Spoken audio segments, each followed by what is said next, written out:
प्रश्न 1, मौर्य साम्राज्य की स्थापना किसने की थी?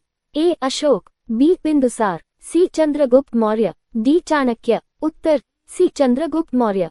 व्याख्या: चंद्रगुप्त मौर्य ने 321 पू. में मौर्य साम्राज्य की स्थापना की थी, जिसके सलाहकार चाणक्य थे। प्रश्न 2, मौर्य साम्राज्य की राजधानी कहाँ थी? ए. पाटलिपुत्र, बी. मगध, सी. काशी, डी. कौशाम्बी। उत्तर, ए. पाटलिपुत्र। व्याख्या: मौर्य साम्राज्य की राजधानी पाटलिपुत्र थी, जो वर्तमान में पटना के नाम से जाना जाता है। प्रश्न 3, अशोक ने किस युद्ध के बाद बौद्ध धर्म अपनाया?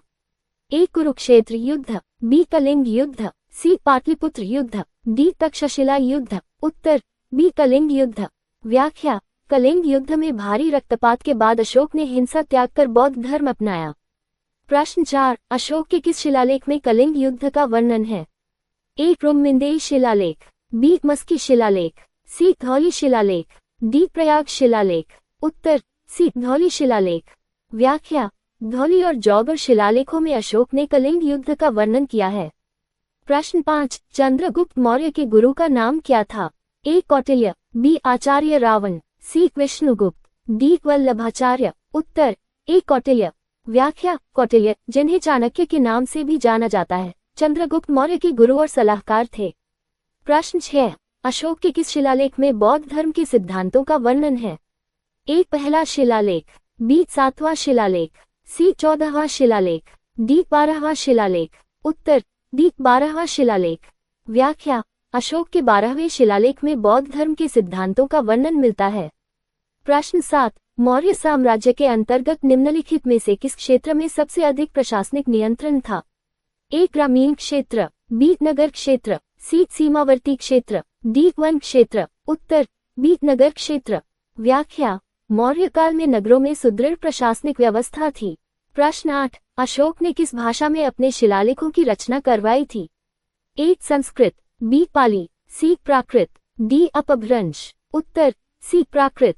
व्याख्या: अशोक ने अधिकतर शिलालेख प्राकृत भाषा में लिखवाए थे, जो उस समय की आम भाषा थी। प्रश्न 9, मौर्य वंश के तीसरे शासक का नाम क्या था? ए. बिंदुसार, बी. अशोक, सी. दशरथ, डी. चंद्रगुप्त मौर्य। उत्तर, बी. अशोक। व्याख्या: मौर्य वंश के तीसरे शासक अशोक थे, जो बिंदुसार के उत्तराधिकारी बने। प्रश्न 10, अशोक के शासनकाल में मौर्य साम्राज्य के विदेशों में कौन से स्थानों पर प्रभाव पड़ा? ए. रोम, बी. मिस्र, सी. यूनान, डी. उपरोक्त सभी। उत्तर, डी. उपरोक्त सभी। व्याख्या: अशोक के शासनकाल में मौर्य साम्राज्य का प्रभाव मिस्र, यूनान और रोम तक फैला हुआ था। प्रश्न 11, अशोक का धर्मोपदेश मुख्यतः किस पर आधारित था? ए. हिंसा पर, बी. अहिंसा पर, सी. वैराग्य पर, डी. राज्य विस्तार पर। उत्तर, बी. अहिंसा पर। व्याख्या: अशोक का धर्मोपदेश मुख्यतः अहिंसा और नैतिकता पर आधारित था। प्रश्न 12, कौटिल्य का वास्तविक नाम क्या था? ए. विष्णुगुप्त, बी. अच्युतगुप्त, सी. वसुदेवगुप्त, डी. कन्नादगुप्त। उत्तर, ए. विष्णुगुप्त। व्याख्या: कौटिल्य का वास्तविक नाम विष्णुगुप्त था, जिन्हें चाणक्य और आचार्य भी कहा जाता है। प्रश्न 13, मौर्य साम्राज्य का अंतिम शासक कौन था? ए. बृहद्रथ, बी. अशोक, सी. बिंदुसार, डी. दशरथ। उत्तर, ए. बृहद्रथ। व्याख्या: मौर्य वंश का अंतिम शासक बृहद्रथ था, जिसे पुष्यमित्र शुंग ने मारा। प्रश्न 14, अशोक किस धर्म का अनुयायी बन गया था? ए. जैन धर्म, बी. बौद्ध धर्म, सी. हिंदू धर्म, डी. इस्लाम धर्म। उत्तर, बी. बौद्ध धर्म। व्याख्या: कलिंग युद्ध के बाद अशोक ने बौद्ध धर्म अपना लिया और इसे फैलाने में योगदान दिया। प्रश्न 15, मौर्य वंश का मुख्य ग्रंथ कौन सा है? ए. अर्थशास्त्र, बी. रामायण, सी. महाभारत, डी. नीतिशास्त्र। उत्तर, ए. अर्थशास्त्र। व्याख्या: मौर्य शासन से संबंधित नीतियों का वर्णन कौटिल्य के अर्थशास्त्र में किया गया है। प्रश्न 16, मौर्य काल में राज्य की आय का प्रमुख स्रोत क्या था? ए. व्यापार, बी. कृषि कर, सी. खनिज, डी. युद्ध लूट। उत्तर, बी. कृषि कर। व्याख्या: मौर्य काल में कृषि कर राज्य की आय का प्रमुख स्रोत था। प्रश्न 17, मौर्य साम्राज्य की व्यापारिक नीतियों का प्रमुख केंद्र कौन था? ए. उज्जैन, बी. पाटलिपुत्र, सी. तक्षशिला, डी. कौशाम्बी। उत्तर, बी. पाटलिपुत्र। व्याख्या: पाटलिपुत्र मौर्य साम्राज्य की व्यापारिक गतिविधियों का मुख्य केंद्र था। प्रश्न 18, अशोक ने किस स्तंभ पर धम्म लिखा था? ए सारनाथ स्तंभ, बी पाटलिपुत्र स्तंभ, सी प्रयाग स्तंभ, डी ब्रह्मविंदेई स्तंभ। उत्तर ए सारनाथ स्तंभ। व्याख्या, सारनाथ स्तंभ पर अशोक ने धम्म लिखा, जो उसके नैतिक और धार्मिक विचारों को दर्शाता है। प्रश्न 19, मौर्य साम्राज्य की स्थापना किसने की थी? ए बिंदुसार, बी चंद्रगुप्त मौर्य, सी अशोक, डी महापद्म नंद। उत्तर बी चंद्रगुप्त मौर्य।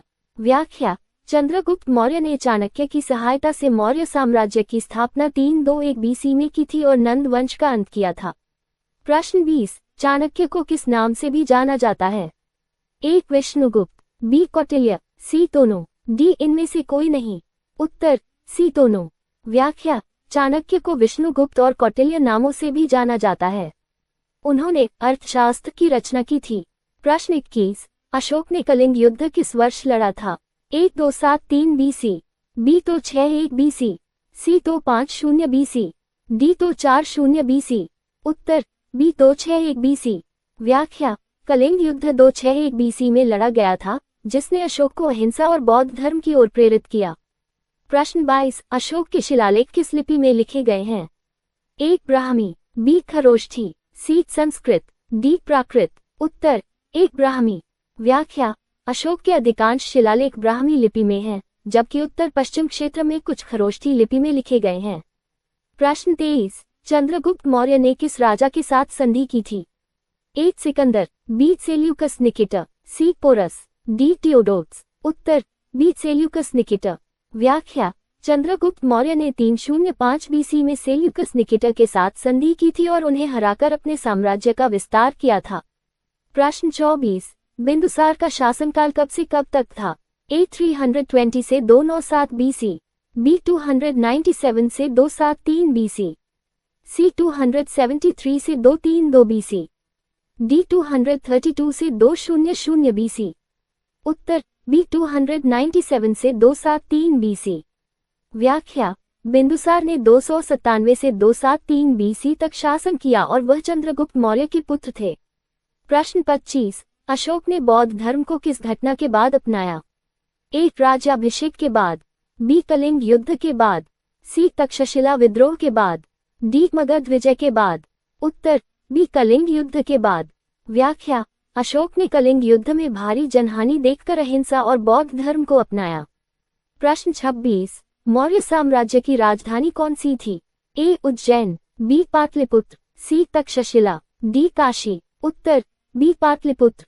व्याख्या, मौर्य साम्राज्य की राजधानी पाटलिपुत्र वर्तमान पटना थी, जो प्रशासन का केंद्र था। प्रश्न 27, चाणक्य द्वारा रचित प्रसिद्ध ग्रंथ कौन सा है? ए ऋग्वेद, बी महाभारत, सी अर्थशास्त्र, डी रामायण। उत्तर सी अर्थशास्त्र। व्याख्या, अर्थशास्त्र में राजनीति, अर्थव्यवस्था और राज्य संचालन के सिद्धांत दिए गए हैं।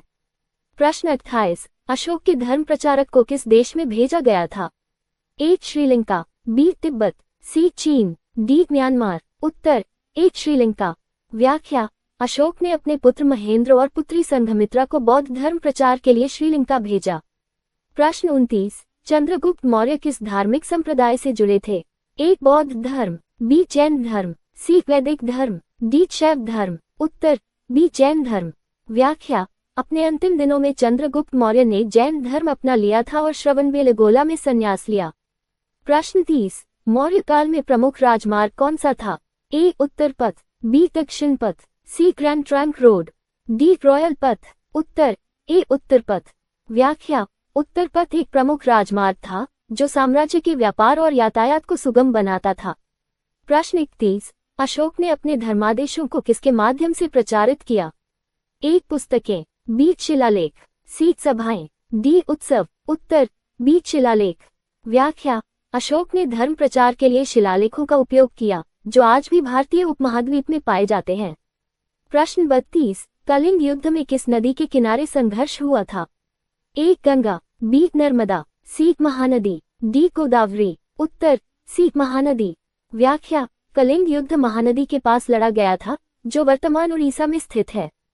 प्रश्न 33, मौर्य काल में किसके शासनकाल को धर्म विजय कहा जाता है? ए बिंदुसार, बी चंद्रगुप्त मौर्य, सी अशोक, डी दशरथ। उत्तर सी अशोक। व्याख्या, अशोक ने अहिंसा और धर्म विजय की अवधारणा को अपनाया और युद्ध से दूर रहते हुए बौद्ध धर्म का प्रचार किया। प्रश्न 34, बिंदुसार को किस उपनाम से जाना जाता था? ए अमित्रघात, बी प्रियदर्शी, सी धर्माशोक, डी अश्वघोष। उत्तर ए अमित्रघात। व्याख्या, बिंदुसार को अमित्रघात दुश्मनों का संहारक कहा जाता था। प्रश्न 35, मौर्य साम्राज्य का अंतिम शासक कौन था? ए दशरथ, बी बृहद्रथ, सी अशोक, डी बिंदुसार। उत्तर बी बृहद्रथ। व्याख्या, बृहद्रथ मौर्य वंश का अंतिम शासक था जिसे पुष्यमित्र शुंग ने पराजित कर शुंग वंश की स्थापना की। प्रश्न 36, अशोक के किस पुत्र ने बौद्ध धर्म का प्रचार श्रीलंका में किया? ए महेंद्र, बी कुशल, सी अर्जुन, डी विद्युत। उत्तर ए महेंद्र। व्याख्या, अशोक के पुत्र महेंद्र ने बौद्ध धर्म का प्रचार श्रीलंका में किया, जो वहां के राजा देवनाम्पिय तिस्सा के दरबार में सम्मानित हुआ। प्रश्न 37, अशोक के किस शिलालेख में उनके धम्म विजय की नीति का उल्लेख है? ए शिला आदेश 13, बी शिला आदेश 1, सी शिला आदेश 5, डी शिला आदेश 10। उत्तर ए शिला आदेश 13। व्याख्या, शिला आदेश 13 में अशोक ने धम्म विजय की नीति की।